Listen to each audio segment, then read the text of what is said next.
Ne yaman acıyor ayrılık hicran ayağına. Niye koydun beni bəs gözleri giryan ayağına. Ne kadar var nefesim yolumun üstə gelirim. Günde 100 yol değerim yoluma kurban ayağına ayağına.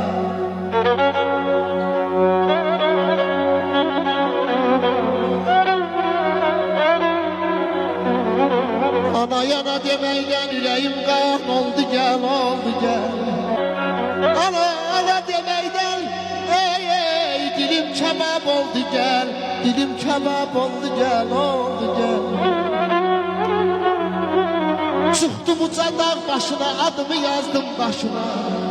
Gelip gidenler okusun zamana. Sen yoksan neler gelipdir başıma. Neler gelipdir başıma.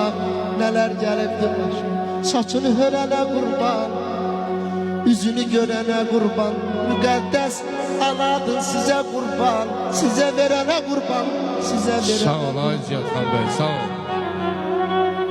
Mən aşıq eymadamı var, hissəsi badamı var. Gel qapımı döyəyəm, amayatam.